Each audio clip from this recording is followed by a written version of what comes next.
In March of the year when we were in grade 7, the principal announced a poetry contest. He told us about it during Monday morning assembly just before the national anthem. The entries to the contest would be due on May 27th. There would be 3 judges, headed by Miss Alexander, the vice principal.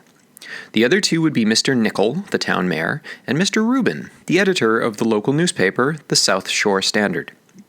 Thus were prestige, professionalism, and masculinity added to the team of judges. I was standing beside Lysandra in assembly when the competition was announced. Her bent head shot up, and she stared into space with eyes so wide open that they almost frightened me. Then she looked at me with, such a gaze of wonder, such a look of peace and triumph.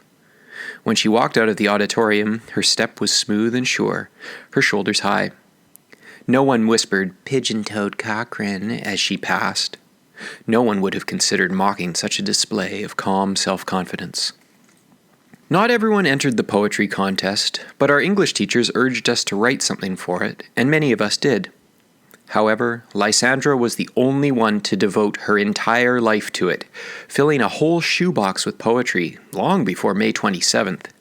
You could see her scribbling in her loose leaf at recess on the school swing set, or high on the jungle gym after the little kids had gone home from school in the afternoon.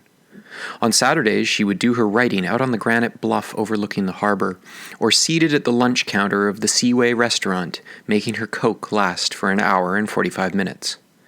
I played with other kids during this period, because Lysandra was of no use at all to me. The poem I entered in the contest was about a shipwreck, and it had 18 stanzas. The rhythm went jig-a-jig-a-jig-a-jig, and there was a rhyme at the ends of lines 1 and 2, and again at 3 and 4.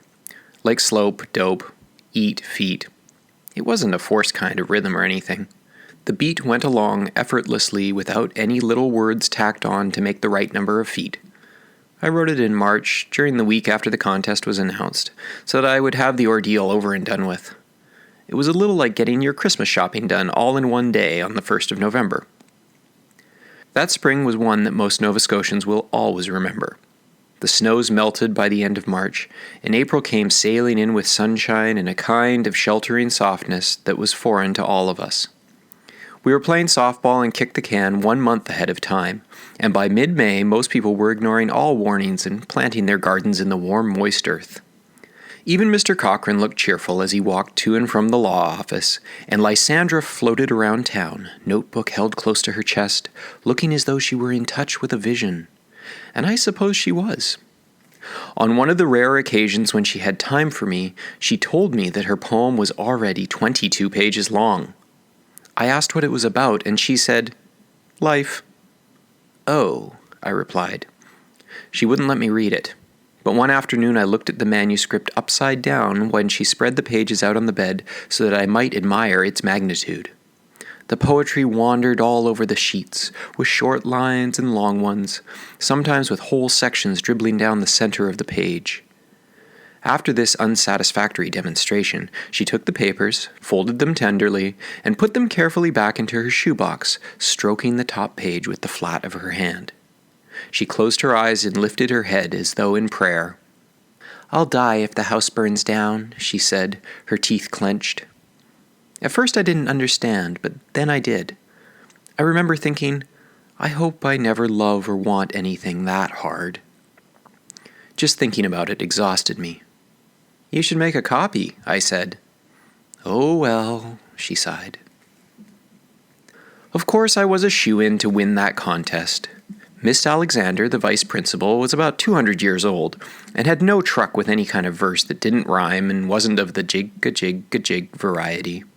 I had often heard her speak scathingly of free verse. "The lazy poet's way of avoiding a lot of hard work," she'd say, lips pulled down at the corners, eyebrows drawn together behind her thick glasses. What's more, her father had been a fisherman on the banks, and had been shipwrecked way back in 1920, when she'd been old enough to take in all the details. Those same details she liked to dole out to anyone who presented a willing ear. I liberally stacked my poem with material that was not so much lifted from her as it was spiced with the flavor of her own tale. But there were 2 men on the jury. Could they not have taken Miss Alexander's prejudices and swung them around? No, they could not. Mayors do not by definition necessarily know a great deal about poetry. Mr. Nickel knew next to nothing. The principal had put him on the jury to give it status. Mr. Nickel had agreed to serve because of political visibility. He had no intention of rocking any boats, poetic or otherwise. Mr. Rubin, the editor of the South Shore Standard, knew a lot about local politics and the economic problems of the Atlantic seaboard. From time to time, he wrote flat-footed editorials about these matters. He was familiar with the inequalities of freight races and the need for federal subsidies. Poetry was not his territory. Moreover, both Mr. Nickel and Mr. Rubin had been taught by Miss Alexander when they were in grade 4. Mr. Rubin remembered what she had done when he had cracked his knuckles once too often during silent prayer. During the meetings of the Poetic Jury, Mr. Nickel had to stifle an impulse to raise his hand every time he wanted to speak. Besides, consider my poem. Where could you find a subject better designed to please two men? A shipwreck, men doing traditionally male things, heroic and beset by danger. I won by acclamation. On the afternoon when the contest results were announced, we were handed back our poems. I received a wristwatch and a return ticket to Halifax. Best of all, the 18 verses of my poem were to be published in the next week's issue of the South Shore Standard. Heady matters for a 13-year-old. I wound my watch noisily and put it on, arranging my face into an expression of humility. Lysandra ran out of the schoolyard ahead of me, tripping over a discarded hockey stick and almost falling. The many pages of her poem went flying, and she had to chase around after them, rescuing them from the wind. Her face was ashen and without expression of any kind. She walked home alone, chin up, legs unsteady once again. A disembodied voice from somewhere behind me called out, "Pigeon-toed Cochrane." That evening, Mr. Cochrane took Lysandra's shoebox and threw its contents into the kitchen stove.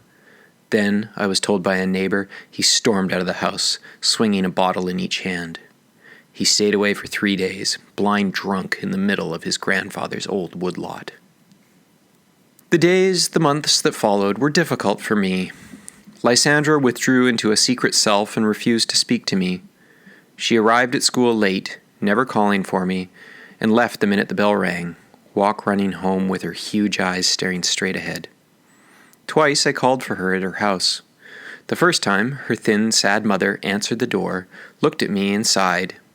"She's not feeling well today, Elaine," she said. The other time, her father greeted me. "You," he growled and slammed the door. I didn't try again. The long summer vacation passed, and I found other friends. Sometimes I would see Lysandra off in the distance, walking alone on the beach, or sitting on Rocky Point hugging her knees, eyes fixed on the water, but never writing. The weather, tired after a halcyon spring, turned rainy and chilly, but Lysandra still paced the shore, her hair blowing in the wet wind. Not fair, I thought. 23 kids had entered that contest. It wasn't my fault that I won, was it? Once I met her on the Blueberry Barrens. I had come up to get enough berries for Mom to make a pie. Lysandra was just sitting there on a granite boulder, hands limp in her lap. "Lysandra," I pleaded, "it wasn't my fault." "Wasn't it?" she said, eyes distant. I looked hard at her and noticed that she was pretty now, with a kind of wild gypsy beauty that didn't need fancy clothes or a trendy haircut. "Lysandra, please, be nice again. I don't want our friendship to be wrecked." "But it is," she said quietly. "How can you do this to me for such a small thing?" I begged, not letting go. "Small," she whispered. It was neither a question nor a statement. Then she got down clumsily from the rock and walked out of the woods without looking back, picking her way carefully through the bushes and over the hummocks and outcroppings of stone. I went home and cried for a while in my room. Then I picked up my wrinkled copy of the South Shore Standard and reread my poem. A part of me wanted to tear it into little pieces, press it all into a hard, damp ball, and throw it at the wall. The other part folded it carefully and put it in my desk drawer. Then I grabbed my swimsuit off a hook and went down to the beach to go swimming with my other friends.